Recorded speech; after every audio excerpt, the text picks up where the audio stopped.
We now bring in a representative of the New Patriotic Party. We've been joined by the Director of Communications of the party, Richard Ahiagbah. Good evening to you, sir. Thank you for joining us on Eyewitness News. Thank you very much. Well, Mr. Ahiagbah, the NPP, ahead of this particular election, we were made to understand shared money. You also fixed roads among other projects that you undertook in the constituency. In fact, you took the whole government machinery, including the president himself, the vice president, among some top government officials. In fact, you also looked down on the NDC parliamentary candidate, yet you lost in that election. What happened? Thank you very much. I'm not sure if I heard the last part of your statement. We looked down on the NDC candidate. Yes, because you thought that your parliamentary candidate was peerless. Okay, so I don't follow that part of your question. But generally, the by-election, as you know, I think I want to thank you, CTFM. I think your people were on the grounds and all the media that was present, covering this and giving Ghana the opportunity to follow what was happening in Assin North. And I think I thank you much for that. The good people of Assin North, they've been very receptive. They supported us and we were with them for a long period of time before this by-election. So we thank them very much. And any other groups that came in there from our side or other stakeholders who came there. I think it was a good exercise. It was good for democracy. And in the end, I think that the victory of the NDC is largely a product of sympathy, not necessarily that the NDC is the hard choice of the people of Assin North. And I think at that point needs to be made.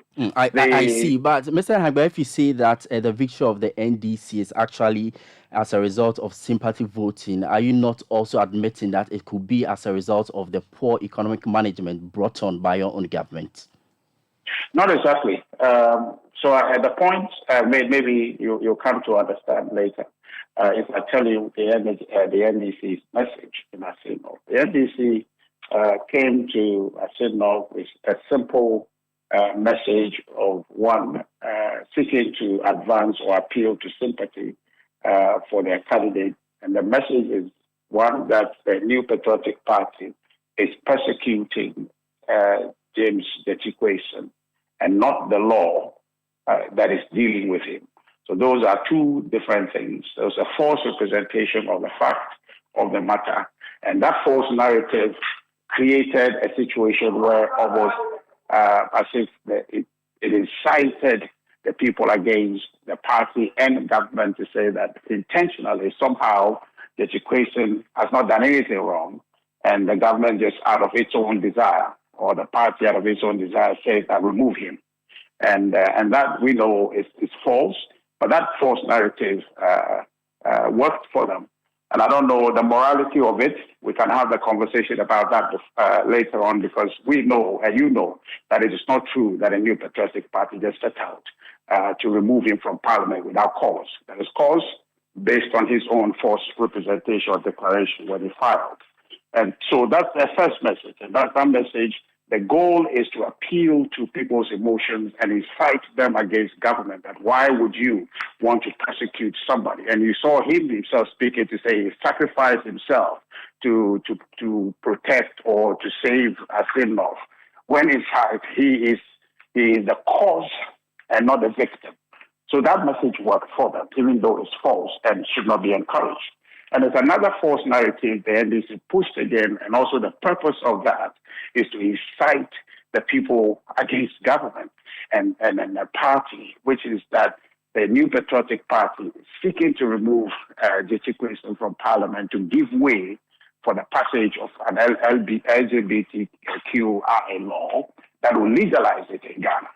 Entirely false, completely false.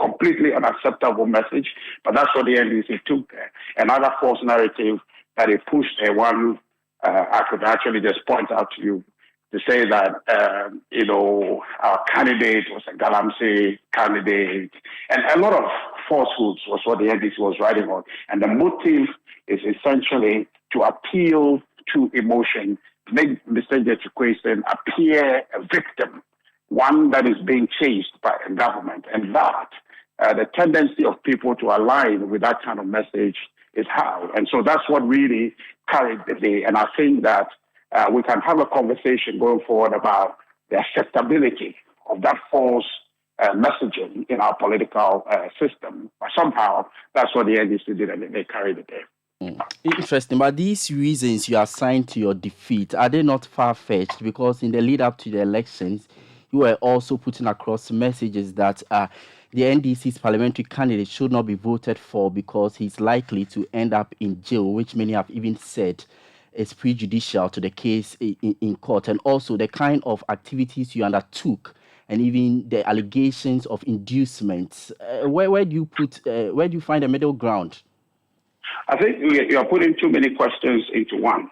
And so, yes, what I've talked to you about is the NDC's messaging, and which messaging I just told you that we as a country, as a people, need to dissect the acceptability of such false communication for purposes of electoral power. That's one thing. The other thing about, the conduct and our message, you see, the key thing, I've heard people say this, and I don't understand or see where that is wrong. There's precedent in this country where an individual breached the same law, Article 94, breached that, and was processed through our court system and ended up in jail. We have that. So if you have a precedent such as that, there's a probability, 50-50 probability for you to say that, okay, given this experience, the probability is that this man may also end up that way because the commonality of the case is there for you to be able to make that educated guess on the basis of that. So that's really what that assertion is about. It is not to prejudice the case which has not been heard, but you're looking at what is there, what has happened. And in terms of two cases that you see, the one that is gone and the one that is here. And you're saying if you are looking at what is happening and you look at the fact that he broke the law or breached the same law that Adamu Sakande had breached, then the probability is that he would end up the way Adamu Sakande ended up. And I don't think that is an egregious conclusion to reach because there is a guide for you to get to that point. You see, so I think that people just, the idea is to constrain our messaging to say that, oh, when you say that, then you're kind of being prejudicial. No, you are looking at an example and reaching a conclusion. I think it's scientific to do that. I see. But in the lead up to this particular by-election, unlike Kumewu, many said that this is actually a precursor to the next general elections in 2024. In fact, it was going to be the deciding factor. But now that you've lost, is the party actually concerned or admit that it has lost it all, especially in terms of your mantra of breaking the eight?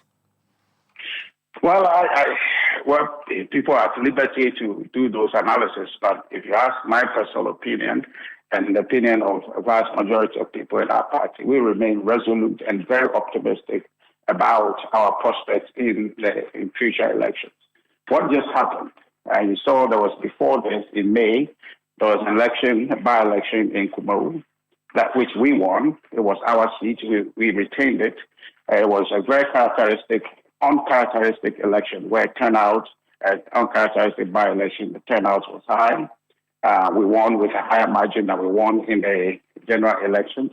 You have a situation in Assin North a month later, a seat belonging to the NDC. They have won it. A very uncharacteristic of by-elections, and it was high turnout. They won with a higher margin that they won in 2020. So you have a situation where the two parties have retained their seats. Okay, so if you have that, you create there's a situation that emerges that the elections in this country, in going to specifically talking about 2024, it remains competitive. And so that does not give advantage to NPP or give exclusive advantage to NDC. It just tells you that elections coming up in 2024 is going to be very competitive. So no one can claim that we're going to win that for sure because we won Kumawu, or nobody can tell you we are going to win 2024 because we won Assin North. It's an even kill that we have, an even kill situation that we have. NPP has one, NDC has one. It remains a level playing field. All it is going forward is that the two parties must compete and then put their best efforts forward. And I think that the NPP will be the party that edges the NDC in 2024.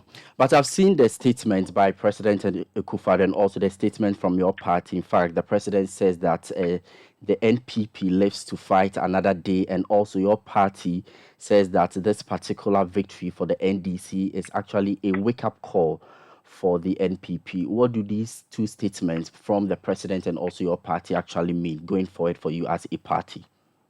Well, I mean, so the analysis I just did for you is that it tells you, the party, that the election is competitive, that you cannot take anything for granted or feel that it's a foregone conclusion that you're going to win in 2024 or you're going to lose in 2024. It just tells you that sit up, look at your notes, and improve it, make systems a bit more efficient, and see how is it that you can position yourself for ultimate victory in 2024. So yes, if it says the wake-up call because you don't have absolute advantage. If the NPP had won, and I think this is where that statement comes from, if we had won that election yesterday, the tendency for us to think that it's a done deal for us is high, right? But that's really what that statement is trying to say, that with that situation created, that NDC has retained their seat, you have retained your seat. It just tells you that nobody has an absolute advantage, either NDC or NPP. We are in a competitive situation and you have to sit up. That's what really the import of that statement is.